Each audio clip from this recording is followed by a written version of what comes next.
It's time to accelerate. Hi, I'm your host, Andy Paul. Join me as I host conversations with the leading experts in sales, marketing, sales automation, sales process, leadership, management, training, coaching, any resource that I believe to help you accelerate the growth of your sales, your business, and most importantly, you. Hello, and welcome to Accelerate. This is another special episode of Frontline Friday with my special guest, Bridget Gleason. Bridget, how are you? Andy, I am doing great. And I like all the specials in there. Yeah. You know, I've said that before. Well, the more specials, the better. Yeah, well, but you know. Special session, special day, special episode. Have to be careful with the specials because, it's like the boy who cried wolf. If there's too many specials, people start thinking, if everything's special, then nothing's special, Then right? nothing's special. We'll start thinking of a new word for that. Okay. We can come up with something. That's on my list. All right. So important things for the day. Important things for the day. So the topic for today is something that is really important because I've had conversations with some other guests on the show about this, as well as with some clients, is how do you rebuild your confidence in sales? Everybody goes through highs and lows, and sometimes lows are more extended than we'd like them to be. They're slumps. How do we find the motivation to pick it back up, take it to where we were before, or maybe even take it to the next level? So let's talk about that. So let's face it, we've all had failures in sales. Part of life. If you haven't, I just don't think you're either being honest with yourself or you've got a really interesting definition of success. And if that's, if you've never had a failure, then I want you to buy me a lottery ticket because... Absolutely. Me too. Yeah. I'll buy a lot of them. That's right. We'll do it together. We'll go in together. We'll have an Accelerate lottery pool. Exactly. So we've all had failures. So I guess the question is, what do we do to pick ourselves up and get back on track and, build this level of confidence that can be self-sustaining? That also, I think really importantly though, is that one of the things we want to talk about today is how do you make sure that you have sort of the tools at hand so that when you do hit slumps that you can get back out, you recognize them quickly and do what you need to do to get out of them quickly as well, so that it doesn't become a sustained and prolonged slump, because that's difficult as well. Yeah, it's not good for the individual. It's not good for the team. Moods are so contagious, Andy, and you get one person in a slump and sometimes that can, bring down the mood of a team as well. So it's important just personally, but it's also important for a team and a company that we sort of take responsibility for our getting out of a slump. You and I talked about this in our last session about just the personal accountability. And I think rebuilding confidence and getting out of a slump is a skill and a muscle that we need to work on and build. And it's a really important one. We cannot expect other people, external circumstances, to get us out of the slump. I think that's putting responsibility where it doesn't belong. Yeah, motivation comes from within. And Definitely. Absolutely. And I think that's a critical point to bring up front, because I have guests on my show who are motivational speakers, and even they are very clear to with themselves and with their audiences, is that, I'm giving you tools. The motivation has to come from you. Yeah, I've told my sales teams, often that my job is not to motivate you. That's not my job. That's your job. My job is to provide a place where motivated people can succeed.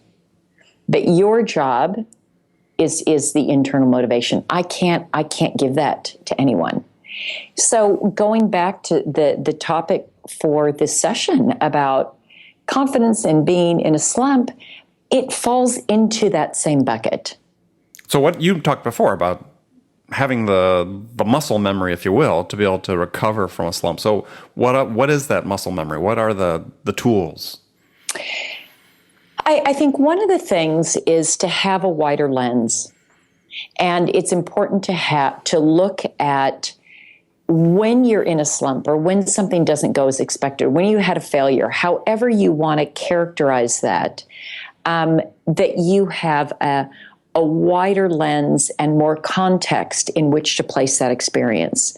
Because if that single experience is everything and you are completely wholly wrapped up in it, you're going to sink with the feeling. So it's, for me, I have a daily practice that I exercise this muscle when things are good, when things are bad, all the time. And that allows it to sort of kick in at a time when maybe I don't have the reserves. So I have a practice, you and I have talked about this before, that I get up so dang early. I get up at 4:30. Even when I was in Russia, I took this trip to Russia. My sister's an early riser. I'm on vacation, ostensibly. And first of all, it was white night, so it doesn't get dark. Right. I'm up at 4:30. She's up at 4:30. I do my routine. And for me, it's, I like to read the news. So I'll read the New York Times. But more relevant to this is I journal.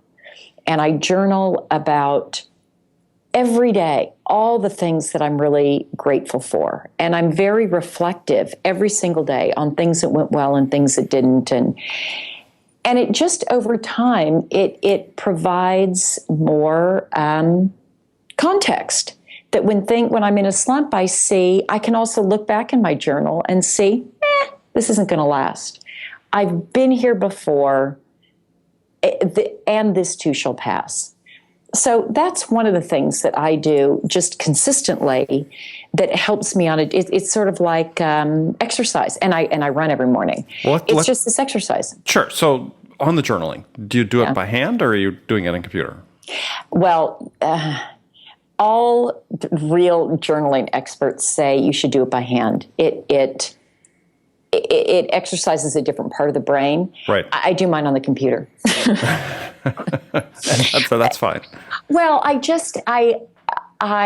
can't write as fast as my brain is whirring. So I've decided I've done it for years.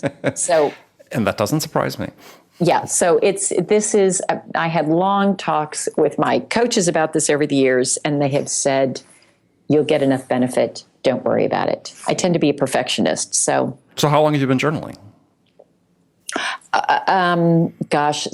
Let's see, at least like religiously, and I mean daily, for more than 10, 15 years. Okay, very interesting. All right. So that's one. What would you? I'd love to hear, because I'm always looking for new things as well, and things that might work for other people. What for you, Andy, and maybe what do you advise companies that you advise and people who you coach and other executives? Well, it's a basket full of things, and one of them is this. Yeah, what are you doing that's sort of a daily success or daily ritual that you have? Exercise is certainly important among that for me personally.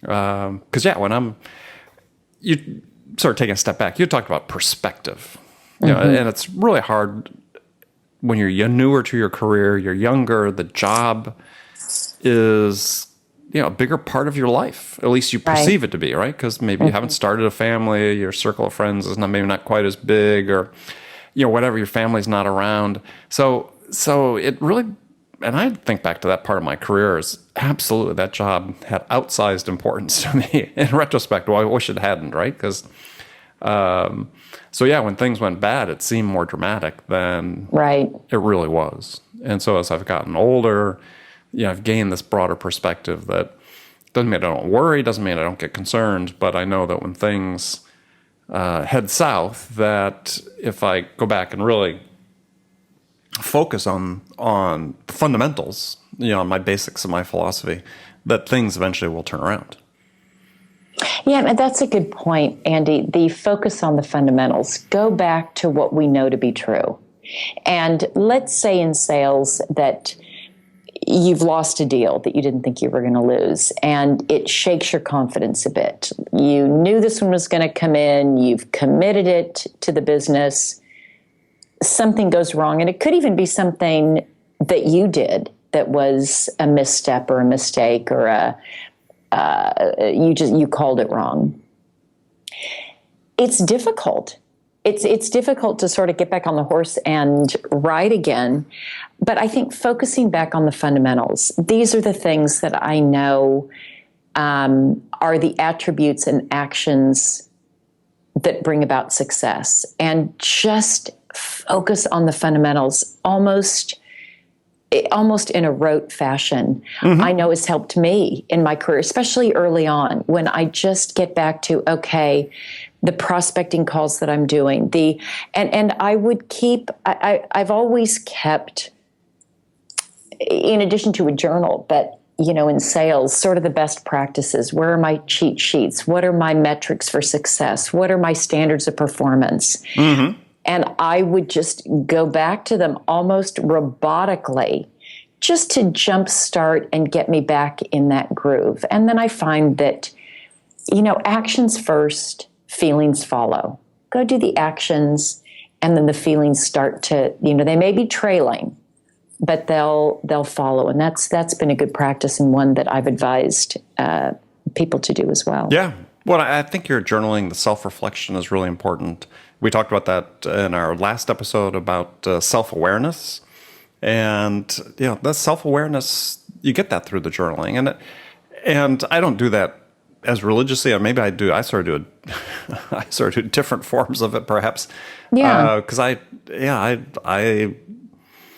like to write poetry. So, not that it's any good, but I do it for me. And yeah, that is a challenge. You are thinking deeply. You are thinking about things. Work certainly finds its way into the things I write about. So yeah, I have something that is an outlet, whether it's a journal, whether it's poetry, whether you're writing the great American novel. Have some way to express yourself that opens yourself up to some sort of self-reflection. I think that's really, really important. And I think it is a common trait of very successful people. Not that, I claim to be very, very successful, but from my reading, from talking to people, this is fairly common and consistent throughout people that are successful, is that they take time to reflect. Well, and Andy, just you and I also, we've talked about this before, but I read a ton.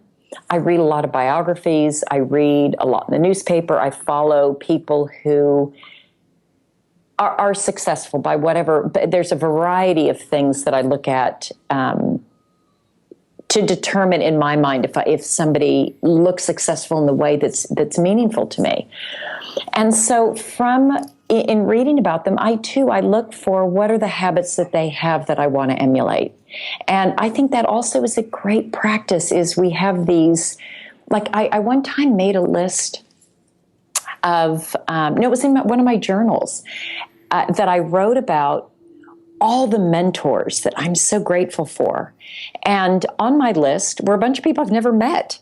They're books I've read, books they've written that I've read. They are articles I've followed. I mean, they're people that I don't even know personally, but they have been meaningful to me because I'm following what the practices that they have that equate to success. So I think that's a great thing to think about, is who do you admire and what do they do? Because the people we admire, if you look at and read biographies about them or autobiographies, they've experienced setbacks. And for me, it's always this resilience that is most remarkable. And what do they do and how they do it that's inspiring and helpful. Right. No, I agree. Another interesting way, I had an interview on this show with another guest woman named Molly Fletcher. I don't know if you know Molly. I don't know Molly. Motivational speaker, very interesting person. She was one of the first female sports agents in the United States, sort of the female Jerry Maguire. Had some very big name clients, and now works a lot on motivational speaking. And one of the points she brought up about how you build confidence is serve others. I love that.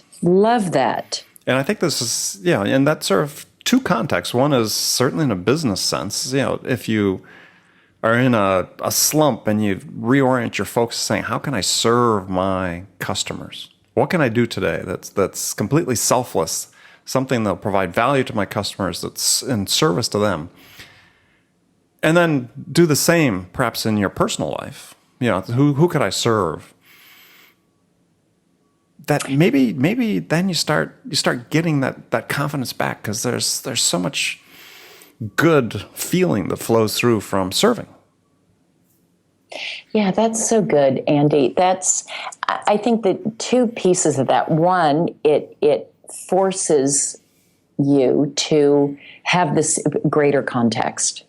So I think serving someone else, it does that. And then second is just biologically what helping other people does to us, and to levels of, I don't know if it's dopamine, but definitely adrenaline and some of these other sort of our internal chemistry that helps to change the chemistry internally. I think it's a great one that is commonly overlooked in terms of trying to rebuilding confidence and kind of getting your groove back. Yeah. So, I mean, if you're in one of those slumps and you're listening to the show, is think about, okay, what can I do for my customers today? What can I do for my prospects today? What can I do for a colleague? What can I do for a teammate? What can I do in the community? I mean, there are so many places to give. Right.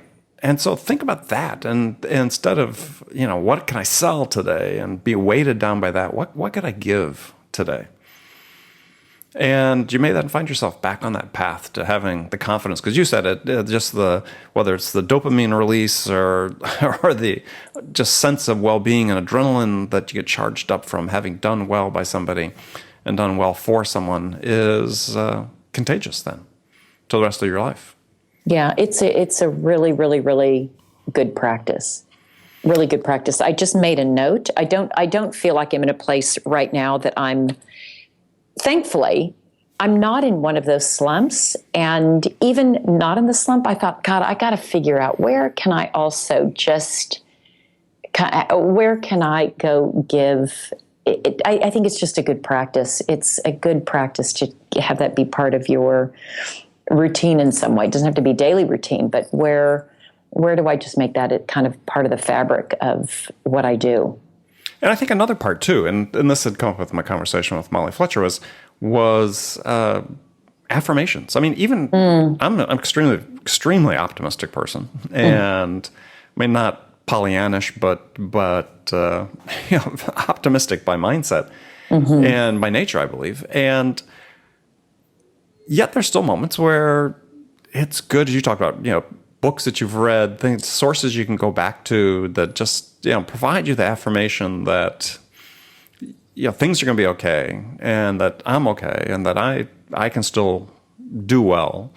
And you should have that little reading list, chapters in books or paragraphs in books, and so much that you can find online that you could save in Evernote or some app on your phone, so you can pull it up and when you need to, just to give you that little reminder, that little boost. These little things make a difference. Andy, I remember, it was a number of years ago, and I was starting a company, and what was I thinking? I was a single mom at the time, starting this business, and I was trying to get off the ground, and I'm doing all the things that need to be done, the generating business and cold calling and trying to meet people and new prospects. And it was hard, and I was doing it alone. And there were lots of days that I just felt this flagging of confidence. And how am I going to do it? And I didn't have people around me. I had some, but in terms of the business, I was doing this on my own. And it was a bookstore in Berkeley, and I saw these cards, sort of these inspirational cards, and I saw a couple of them, and I thought, God, I wish somebody would send that to me, like these words of encouragement. You can do it. Success. You've got to fail first before you see success. I don't remember what they were. I bought them. With Ziggy characters on them? I sent them to myself. Oh, I love that. Because I thought, you know what? Who better Bridget, you want this message? I bought the cards, sent them. I still have them today. Okay. I love it. That's a great idea. Well, I mean, just to your point about having things that are meaningful, I knew enough to know that I needed that boost. I also knew enough to know that it's going to be the most meaningful if it's generated internally, because I can discount what somebody else says. Yeah, what do you know? You don't. I can't really do it. But if it comes from me and comes from internal, it definitely has a bigger impact. Yeah, I had a roommate one year in college, actually for a quarter in college, who used to take Post-it notes and put it on his mirror in the morning, and they were all affirmations. And at the time, being stupid college student, I was, of course, cynical and laughed at it. You probably laughed and ridiculed him, I'm sure. Yeah. And listening. You can apologize publicly now. Right. I publicly apologize because he's been very successful, but not just in a business sense, but great public good that this person has done in his life and devoted himself to public service. And it's like, by the time, it seems sort of vain and, the affirmations, but they clearly worked. And so I took a lesson from that. I mean, I didn't do it to the same degree he did, but, I did have things that I developed for myself that you sometimes need just to give yourself that boost. And I love the idea of if you see a card that you like, they'll give you a boost or give you a smile or something. Yeah, buy it and put it in the mail to yourself. Send it to yourself. Absolutely. Invest, 45 cents or 40 cents on a stamp and do 47. it. 47 now. 47. I can never remember. I mailed a letter yesterday, so I know it's 47 cents. All right. So I've lost track since I just buy the books of stamps and they're infinity stamps. So I had some old ones. So do that. That's a great idea. Yeah, it like I said, I kept him. And everybody, you have to figure out what it is for you. What is it for you that's going to be meaningful? Like you've brought up, Post-it notes that you put on the mirror that have affirmations, sending yourself a card, having an app that reminds you it was my coach that told me about this. God, I can't remember what the name of it is right now, but it's this almost like a Fitbit that you wear. And it was some people out of Stanford, and it detects your mood, and if you're in a slump, and it'll vibrate and remind you, take a deep breath or whatever it is. I mean, I just cannot wear another device. I've got enough. I'm so connected. I feel like I'm as connected as I need to be. How about a mood ring? Well, somebody told me it would be a lot cheaper, Bridget, to just buy a mood ring. Right. Okay, and then you look at it, you see it changes color, and then you go do what you need to do. Uh-oh, it's getting dark. Right. So I think whatever it is, I think the important thing is to find out what is it for you that's going to be meaningful. Yeah, because it's if you have the right perspective, as we really sort of started the show with, perspective is everything. Is slumps aren't forever. Right. And unless you let them. I mean, it's really, unless you let them. I mean, I know people have sort of let this, intentionally or not, they've just let the slump sort of persist, and then it becomes much more difficult to pull out of. But as you said, and we've talked about today, is have some tools at hand. Right. that you can use to help remind yourself that this too shall pass. And then if I just focus again, and the answer is not necessarily working harder, but it's working the fundamentals and the basics, the things that helped you succeed in the first place. Go back and do those, and focus on that. You'll end up at a good place at the end of the day. Yeah, I think it's good advice. Good advice. One that always it bears repeating. And to continually think about. So if you, friends who are listening to the show, if you've got ideas about what you do, tips, tools that you use to help bring yourself back up from a slump or to give yourself that daily boost, then please let us know. Send us send a short video or send an email to andy@zerotimeselling.com, and we'll make sure we talk about it on the show. And Bridget, as always, it's been fantastic talking with you, and I can't wait for next week. And likewise. And would you like me to give you just a few synonyms that we can use next time for special? Oh, you've been looking. Notable, noteworthy, remarkable. Oh, remarkable. Exceptional, outstanding. I like remarkable. I like noteworthy. Okay. I like exceptional. Exceptional. Okay.